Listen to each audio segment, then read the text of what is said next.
Bank policy states no such thing, Marcus interrupted quietly. His voice carried an odd certainty, as if he knew something about bank policies they didn't. Maya's stream exploded to 500 viewers. Her whispered commentary drew more attention than any of her previous posts combined. This man is so calm. Like scary calm. If someone threw my money around and called me a drug dealer, I'd be screaming. The other customers in the lobby had formed an informal semicircle. Mrs. Henderson, cashing her Social Security check, clutched her purse tighter. The young couple applying for a car loan whispered nervously. Everyone sensed they were witnessing something significant, but no one understood what yet. Gerald glanced at the clock. "Sir, we close in 5 minutes. I'm going to have to ask you to gather your earnings and conduct your business elsewhere." Marcus folded the last bill into his briefcase. "I understand. Just need to make one phone call first." "You can make calls outside. We're closed. This'll just take a moment." 2:57 p.m., 3 minutes until closing, Marcus pulled out his phone. The screen was larger than a typical smartphone, with what looked like a business logo as the wallpaper. Maya tried to zoom in with her camera, but the angle wasn't clear enough to make out details. Gerald and Sarah exchanged glances. Rick stepped forward. "Sir, you need to exit the premises." Maya's viewer count hit 800. The comments section moved too fast to read, but she caught fragments: lawsuit, viral, discrimination, record everything. Marcus held up one finger. 30 seconds. The bank fell silent except for the hum of fluorescent lights and the distant tick of the wall clock. Sarah tapped her nails against the counter. Gerald checked his watch. Rick's hand moved closer to his radio. 20 years of building a business. 12 laundromats serving working families across 3 neighborhoods. 800,000 in honest revenue. All dismissed because of a hoodie and the color of his skin. But Marcus Williams had built more than laundromats, and tomorrow, First National Bank will learn exactly what they had just rejected. 2:58 p.m., 2 minutes until closing. Marcus pressed the dial. The phone's speaker was audible enough for nearby customers to hear fragments of the conversation, but not clear enough to understand context. Maya angled her camera closer, her Instagram Live now showing 1,200 viewers. "Hi, Jennifer, it's Marcus Williams." A professional woman's voice responded, "Marcus, I wasn't expecting to hear from you today." "Is everything all right?" "We need to accelerate the timeline on that Seattle acquisition." Sarah's fingers stopped tapping. Gerald's eyes narrowed. The word acquisition hung in the air like smoke from a fired gun. "The First National deal? I thought we were waiting until next month's board meeting." Marcus glanced around the lobby, his eyes settling on Gerald's pale face. "Change of circumstances. Execute immediately. 2:59 p.m., 1 minute until closing." Jennifer's voice carried legal authority through the speaker. "That's a significant deviation from our planned schedule. Are you certain?" "Completely certain. Cultural incompatibility issues have surfaced." Gerald stepped forward, his voice cracking slightly. "Sir, I think there might be some confusion here." Marcus held up his hand. "Jennifer, I'll call you back in 5 minutes with final instructions." He ended the call. The lobby fell silent except for Maya's whispered commentary to her growing audience. "Y'all, did he just say acquisition? Like, he's buying something? This is getting weird." Rick Walsh shifted uncomfortably. In 12 years of bank security, he'd seen plenty of situations escalate, but never like this. Something about Marcus's calm demeanor felt wrong for someone who'd just been publicly humiliated. 3 p.m. Closing time. Sarah's computer screen automatically locked as closing procedures initiated. The electronic chime that normally signaled the end of business day sounded different today, more like a warning bell. "Sir, the bank is now closed," Gerald announced with forced authority. "You need to leave immediately." Marcus remained motionless. "I need 2 more minutes." "You need to leave now."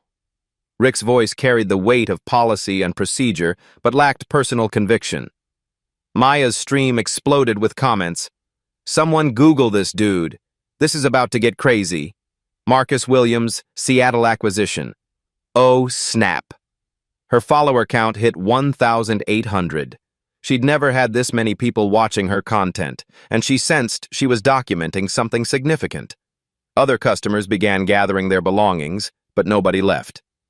Mrs. Henderson clutched her purse and whispered to the young couple, "I've never seen anything like this in 40 years of banking here." 3:01 p.m. 3. Marcus pulled out his phone again, but this time he also reached into his briefcase. His movements were deliberate, almost ceremonial. He withdrew a leather portfolio and placed it on the counter where his scattered money had been moments before. Sarah stared at the portfolio like it might explode. Gerald's face had gone from pale to gray. Rick stepped closer, but his hand no longer rested on his radio. It hung uselessly at his side. "Jennifer, it's Marcus again. Proceed with immediate closure due to operational incompatibilities." "Understood. I'll contact their board within the hour. Should I cite discriminatory practices in the formal documentation?" The question hit the lobby like a physical blow. Sarah's mouth fell open. Gerald grabbed the counter for support. Maya nearly dropped her phone. "Document everything. Full legal review." Marcus ended the call and looked directly at Gerald. "Now we can discuss this properly." 3:02 p.m. Gerald's phone buzzed. Then again. Then it started ringing insistently. The caller ID showed Regional Director URGENT. I need to take this," Gerald stammered, backing toward his office. "Take it here," Marcus suggested quietly. "We should all hear this conversation." Something in Marcus's tone made Gerald freeze. It wasn't a request. It was an instruction delivered with the confidence of someone accustomed to being obeyed. Maya's camera captured Gerald's trembling hand as he answered, "Hello, Mr. Patterson?" "Gerald, what the hell is happening at your branch? My phone is exploding with calls about some incident going viral on social media. Something about discriminatory practices?" Gerald's eyes darted between Marcus and the phone. "There's been a misunderstanding with a customer." "Fix it. Now, before this becomes a regulatory nightmare." The line went dead. 3:03 p.m. Maya's viewer count reached 2,300. Comments streamed faster than she could read. Someone found him on LinkedIn. Pacific Northwest Banking Group. CEO Marcus Williams. "This bank is so screwed," she whispered to her audience. "Y'all, people in the comments are saying this dude owns banks, like multiple banks. I can't confirm that, but..." Sarah's colleague Janet had gone completely silent, staring at her computer screen. She'd been Googling during the commotion and found something that made her face drain of color. "Sarah," Janet whispered urgently. "Sarah, look at this." But Sarah was fixated on Marcus, who had opened his leather portfolio and was reviewing documents with the methodical precision of someone conducting business. Not someone begging for service, someone evaluating an investment. 3:04 p.m. Rick's radio crackled. "Unit 12, what's your status on the situation at First National?" He looked at Marcus, then at Gerald, then at the growing crowd of customers who refused to leave despite the bank being closed. "The situation is complex. No immediate threat, but what? Rick had no words for what he was witnessing. A man had been publicly humiliated for trying to deposit money. That same man had just made phone calls about acquisitions and legal documentation, and now everyone in the bank looked like they'd seen a ghost. I think we might need a supervisor down here. Marcus closed his portfolio and stood. For the first time since entering the bank, he smiled. It wasn't a warm smile or a vindictive one. It was the smile of someone who had just confirmed exactly what they'd suspected. Actually, Marcus said, his voice carrying clearly across the marble lobby, I think we have all the supervision we need. Maya's phone showed 2,847 views and climbing. In her excitement, she'd forgotten to whisper, "Y'all, I think we're about to find out who this man really is." 3:05 p.m. Marcus reached into his briefcase and withdrew a business card. Not from a wallet or card holder, but from a dedicated compartment marked with his initials. He placed it deliberately on the counter where his money had been scattered. The card was heavy stock paper, embossed lettering catching the fluorescent lights. Maya zoomed her camera in, her stream now showing 3,400 viewers. She read aloud, Marcus Williams, Chief Executive Officer, Pacific Northwest Banking Group. The lobby went silent. Not movie silent, real silence, the kind that happens when human brains stop processing information normally. Sarah stared at the card like it was written in a foreign language. Gerald's mouth opened, but no sound emerged. Rick's hand fell completely away from his radio. Maya's voice cracked with realization. Oh my God, y'all? This man owns banks. 3:06 p.m. Marcus pulled out his tablet. The device he'd been using earlier wasn't a consumer smartphone, but a business-grade tablet with corporate applications. The screen displayed a dashboard showing financial data in real time. PNBG Portfolio Overview filled the top of the screen. 47 branch locations scrolled down the display. Asset values, revenue streams, and at the bottom, highlighted in yellow, First National Bank, pending acquisition, $847 million approved. Gerald saw it first. His knees buckled slightly. That's us. That's our bank. Sarah's voice came out as a whisper. You're buying us? Marcus tilted the tablet so Maya's camera could capture the screen clearly.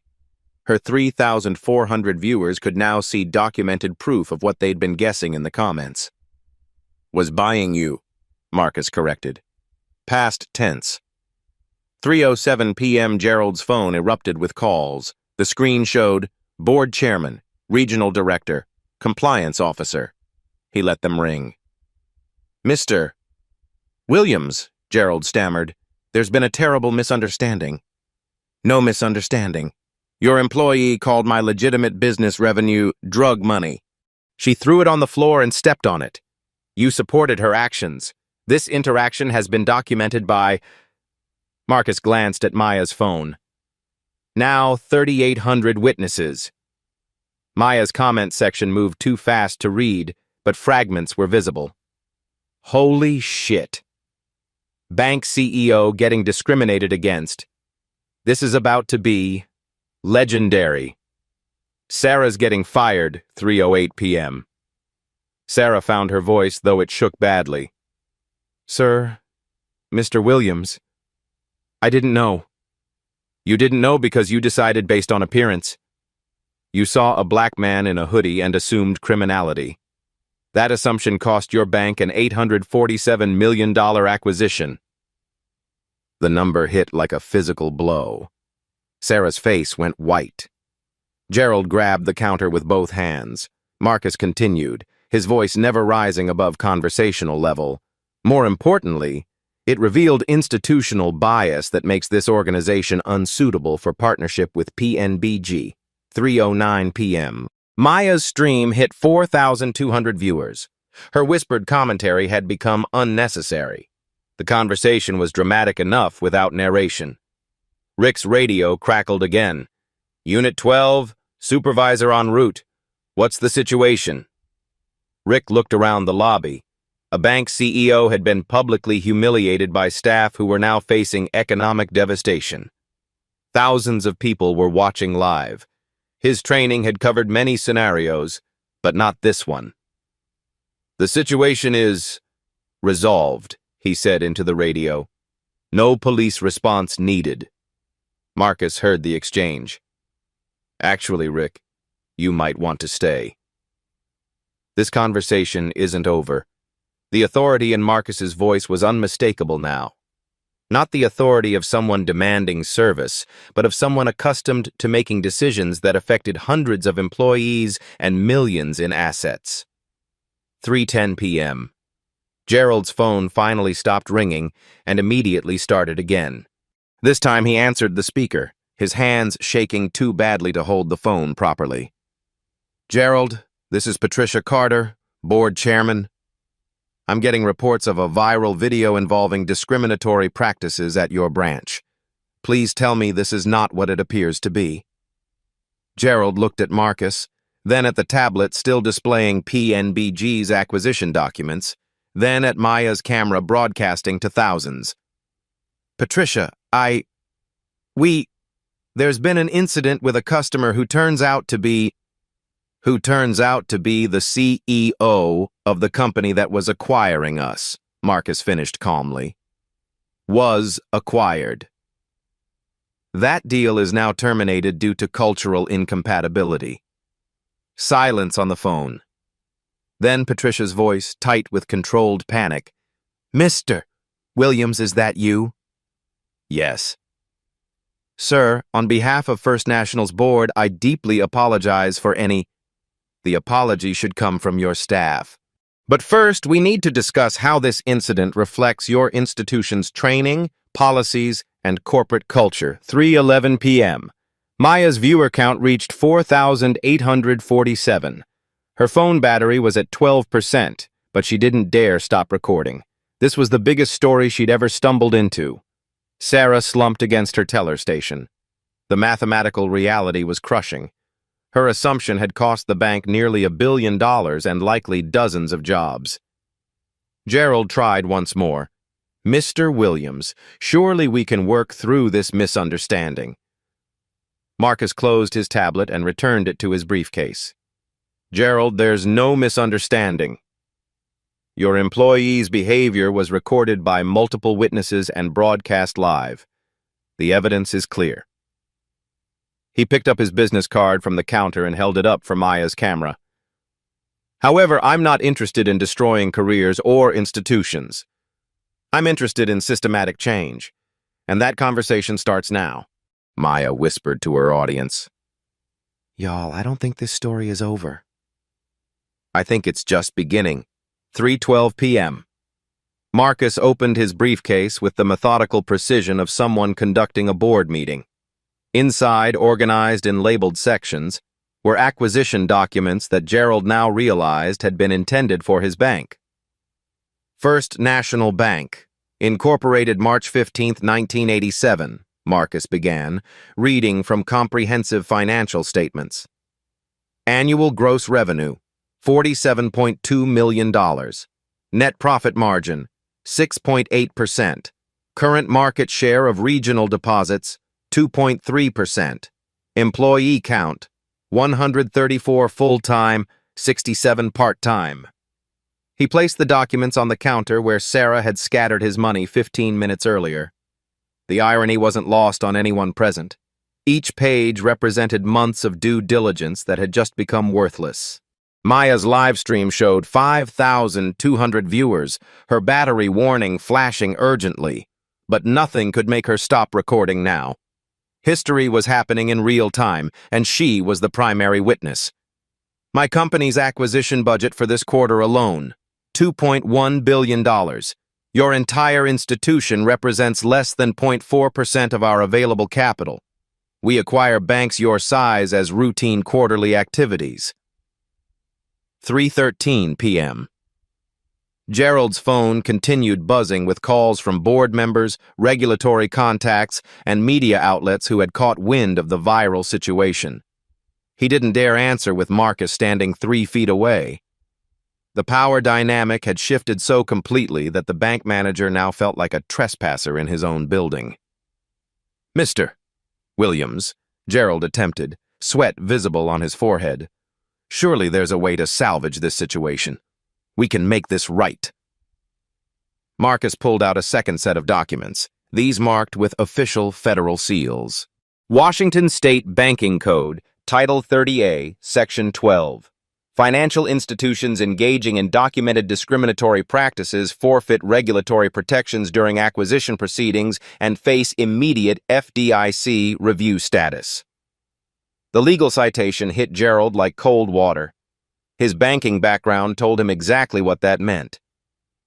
"You're saying we lose our legal protections during mergers. I'm saying your discriminatory behavior today, documented on social media and witnessed by over 5,000 people in real time, creates liability exposure that makes acquisition financially inadvisable for any responsible institution." Sarah had been silent, pressed against the wall like she could disappear into the marble, but now found her voice. "It was just a misunderstanding." "I thought the situation looked suspicious." "You thought what specifically?" Marcus's question was clinical, precise, the tone of someone conducting a deposition. "Walk me through your exact thought process when you first saw me enter this building." 3:14 p.m. Sarah's voice cracked under the weight of 5,000 witnesses.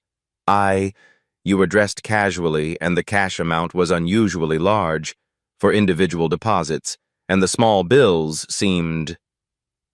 "And my race?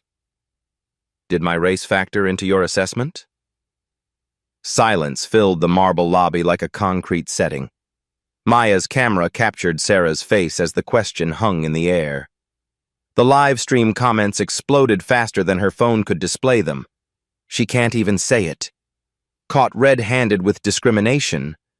This is painful but necessary to watch. Make her say it out loud." Marcus continued with devastating precision. "Federal Community Reinvestment Act violations carry mandatory penalties of $50,000 per day from the date of documented incident until complete resolution. Your current cash reserves, according to last quarter's FDIC filing, $2.1 million. Gerald did the math in his head, his face going from pale to gray. That would be 42 days before complete insolvency. 42 days exactly, assuming no additional penalties for related violations we might discover during mandatory review." 3:15 p.m. Marcus reached into his briefcase again, producing a specialized tablet different from the first device. This one displayed official government interfaces with real-time regulatory connections. This device connects directly to Federal Deposit Insurance Corporation oversight systems, he explained, angling the screen toward Maya's camera so her 5,600 viewers could see the official FDIC seal and authenticated login credentials. One call to this specific number triggers immediate comprehensive review of all transactions, policies, training protocols, and customer interaction records for the past 24 months. Would you like to see your institution's current compliance score before I make that call? Gerald's voice came out as barely a whisper. We've had some training gaps recently due to budget constraints from the pandemic recovery period. Budget constraints. Marcus nodded slowly, his tone conveying disappointment rather than anger. Interesting priority choice. You can afford imported marble floors, designer furniture, premium location rent, but not comprehensive bias training for staff who handle public funds and serve diverse communities. Rick Walsh, who had been silent throughout the escalation, finally spoke. Mr. Williams, in my 12 years of bank security, I've never seen anything like this situation. What you've seen, Rick, is institutional bias operating exactly as designed. Sarah's reaction wasn't random, it was learned behavior reinforced by inadequate training and insufficient oversight. 3:16 p.m. Patricia Carter's increasingly desperate voice came through Gerald's phone speaker. "Gerald, are you still there? I'm getting calls from news outlets. I need immediate status updates." Marcus gestured for Gerald to answer, his movement carrying the authority of someone accustomed to directing conversations involving millions of dollars. "Put her on speaker. This conversation concerns everyone." Gerald's hands shook as he complied, nearly dropping the phone. "Patricia, Mr. Williams is here in the lobby, and the situation has become extremely complex." "Mr. Williams," Patricia's voice carried the controlled panic of someone whose career was imploding in real time while being broadcast live.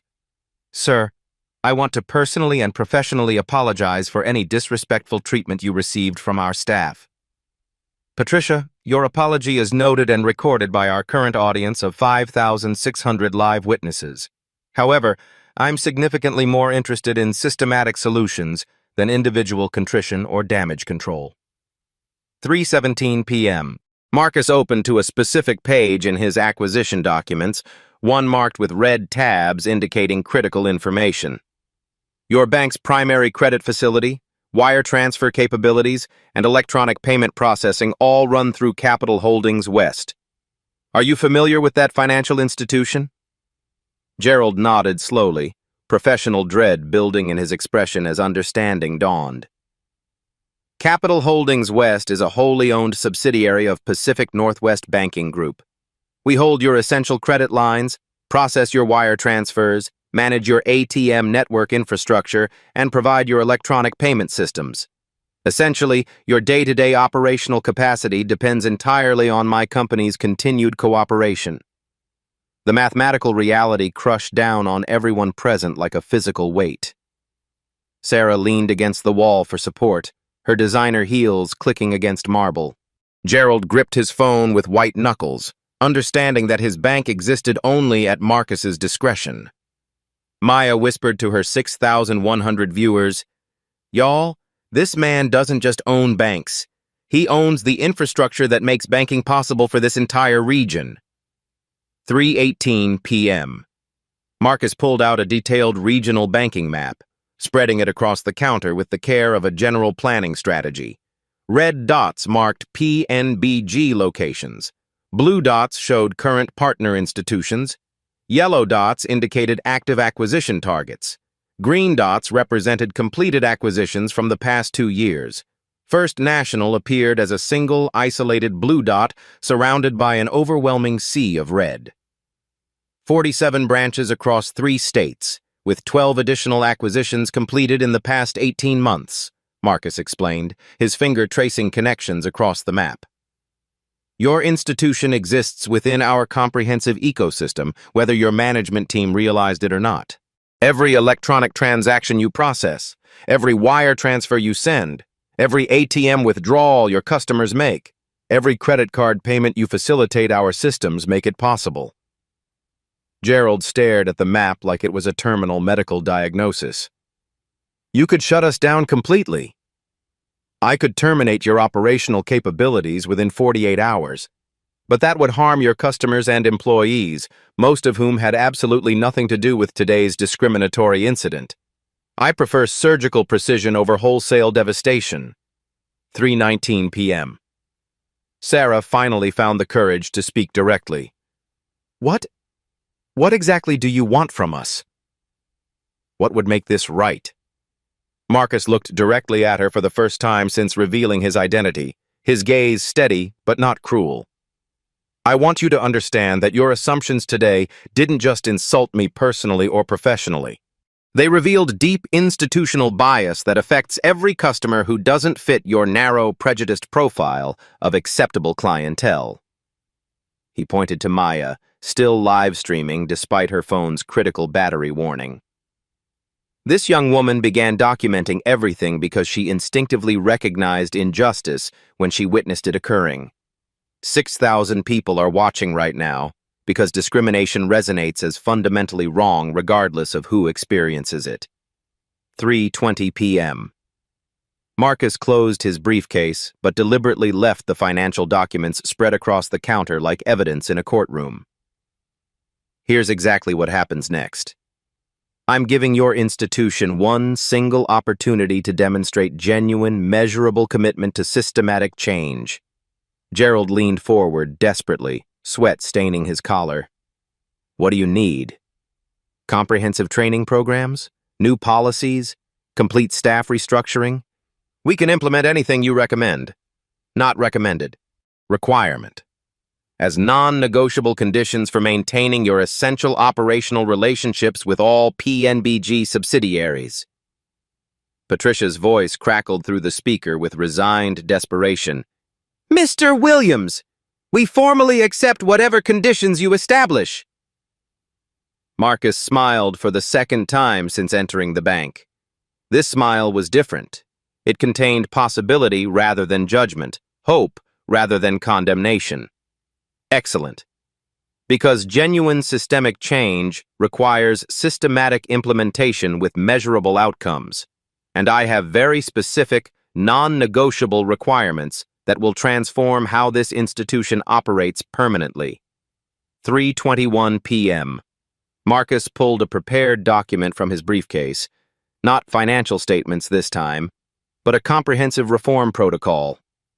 The pages were professionally bound, suggesting this wasn't spontaneous revenge but calculated institutional change.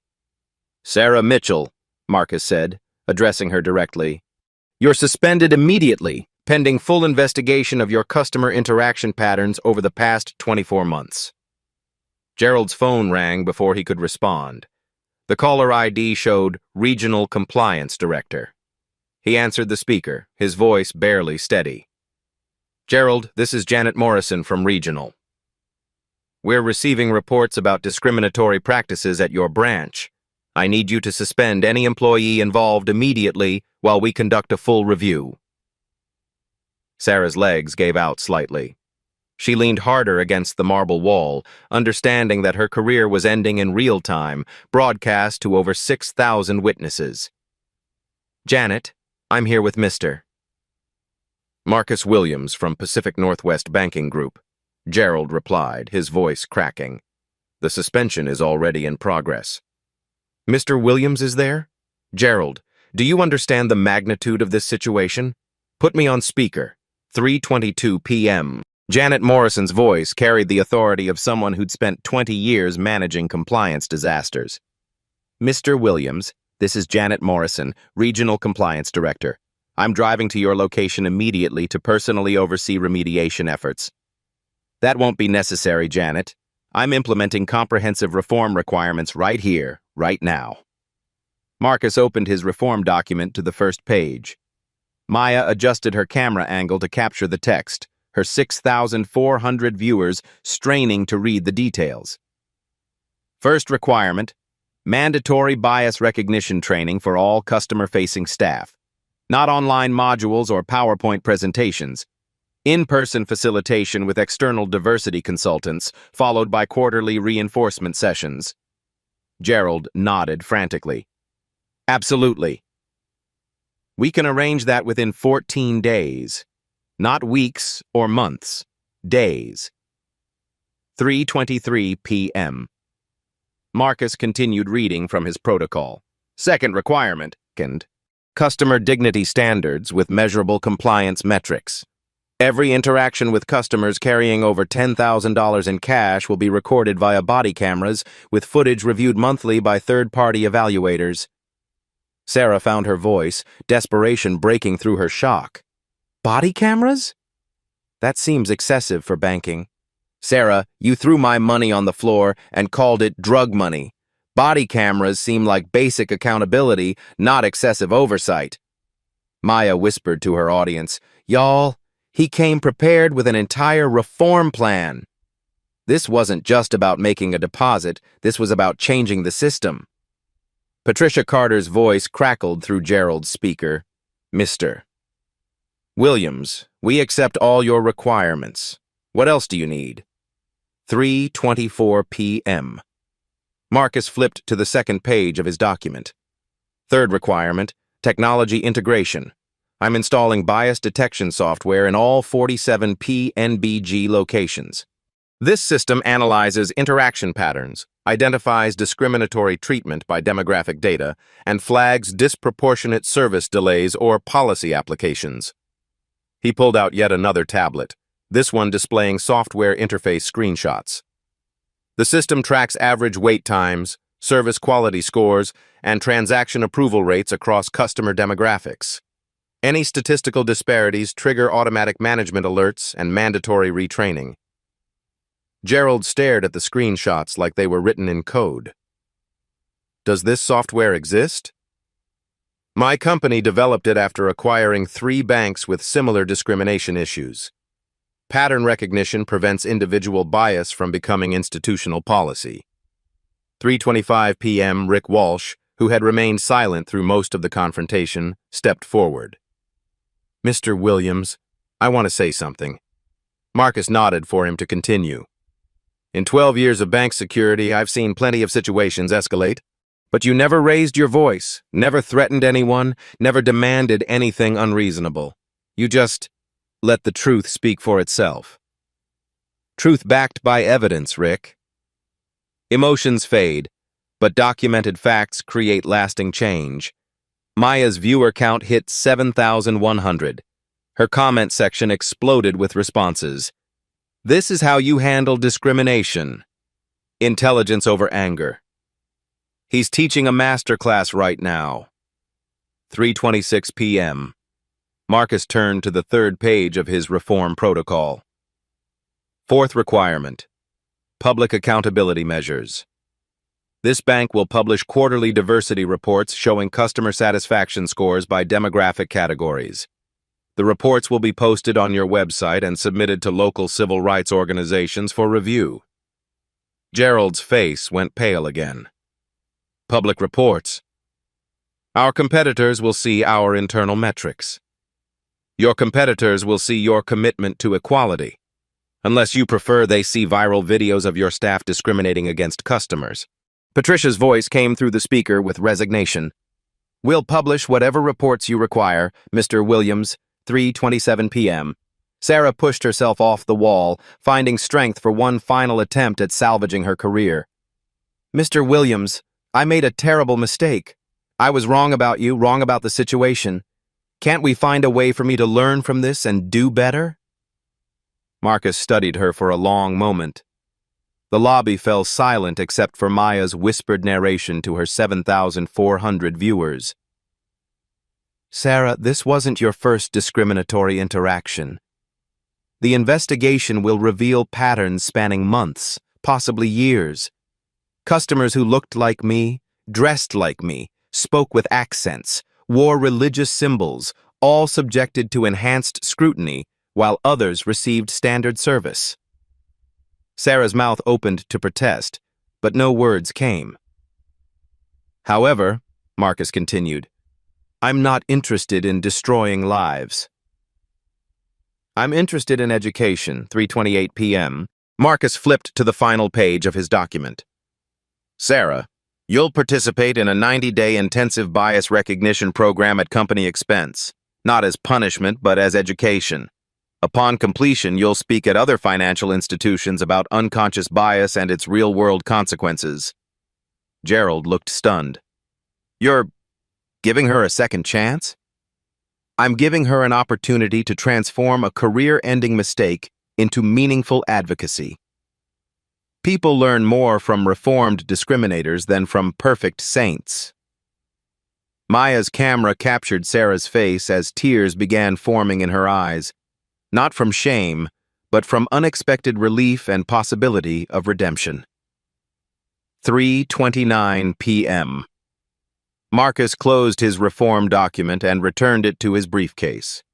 These requirements take effect immediately. Compliance monitoring begins tomorrow through PNBG's quality assurance systems. He pulled out his original deposit slip, the one from his attempted transaction 30 minutes earlier. I'll return next month to make my standard business deposit. Your response will determine whether our professional relationship continues or whether this bank requires new management. Gerald's hands shook as he accepted the deposit slip. Mr. Williams, thank you for giving us this opportunity. Thank Maya. Marcus nodded toward the young woman still live streaming. Her documentation made institutional change possible. Individual witnesses can be dismissed. 7,000 witnesses create accountability. 3:30 p.m. Marcus straightened his hoodie, the same casual clothing that had triggered this entire confrontation, and picked up his briefcase. Real change happens when preparation meets opportunity. Today, your discrimination gave me the opportunity to implement systematic reform across an entire banking network. He walked toward the exit, then paused. Gerald, the next customer who enters this bank wearing casual clothes and carrying cash, treat them with the same respect you'd show someone in a three-piece suit. Not because they might be wealthy, but because they're human. Maya's live stream showed 7,847 viewers as Marcus reached the door. Her battery was at 3%, but she managed one final comment. Y'all, I just watched one man change an entire system without raising his voice or threatening anyone. This is how you fight discrimination with intelligence, evidence, and strategic action. The marble lobby fell silent as Marcus Williams, CEO, reformer, and quiet revolutionary walked out into the Seattle afternoon, leaving behind an institution that would never be the same. 30 days later, First National Bank, 2:30 p.m. Marcus Williams walked through the same glass doors, wearing the identical hoodie and jeans that had triggered a discrimination scandal broadcast to thousands. But the atmosphere had transformed completely. "Good afternoon, Mr. Williams," called Keisha Johnson, the new senior teller, a young black woman hired as part of the bank's diversity recruitment initiative. "How can I assist you today?" Marcus approached her station with the same leather briefcase, containing $500,000 in small bills from his laundromat operations. "I'd like to make a business deposit." "Absolutely. What type of business account are we working with today? No assumptions, no suspicious glances, no enhanced scrutiny, just professional service delivered with genuine respect." The transaction took 8 minutes. Gerald Thompson, still bank manager but now operating under monthly compliance reviews, personally processed the paperwork. His hands no longer shook when speaking with Marcus. "Thank you for your business, Mr. Williams. Is there anything else we can do for you today?" "Actually, yes. I'd like to speak with your bias training coordinator."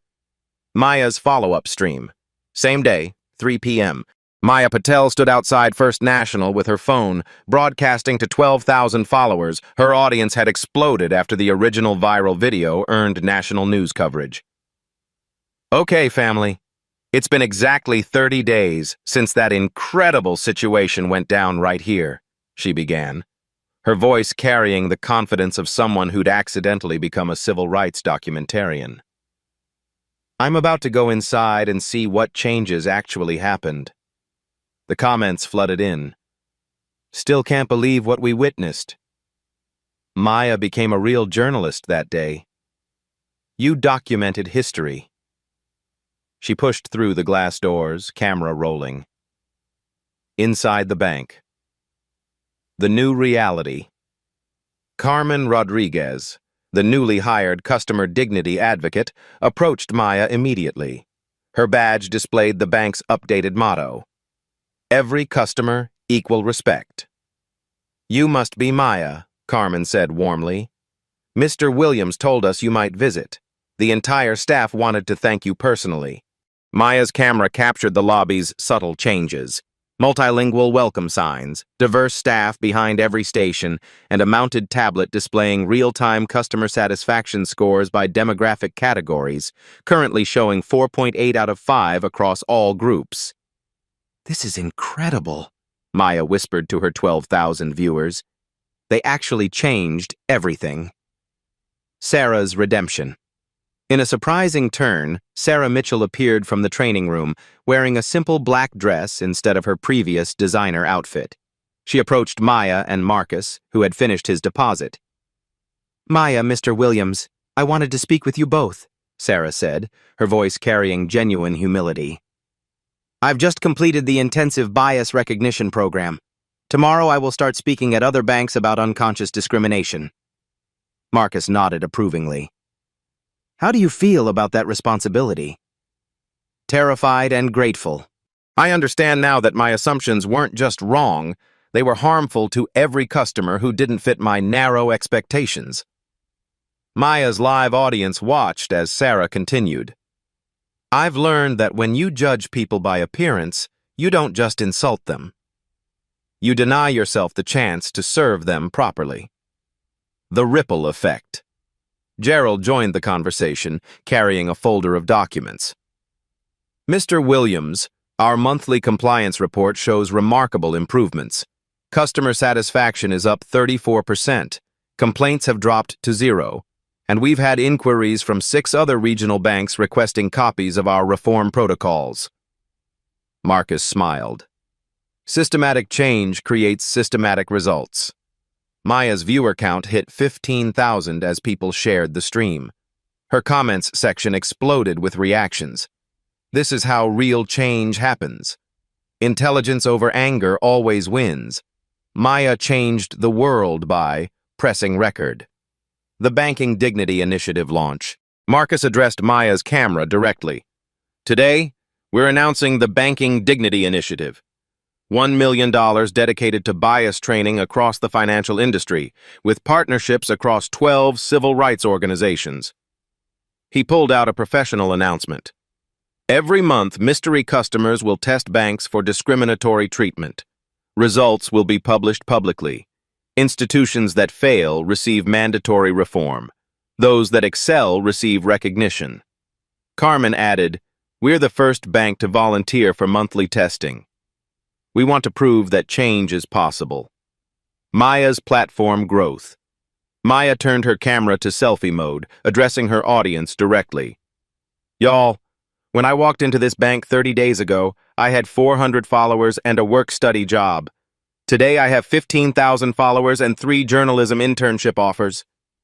Her voice grew serious. But that's not the real win.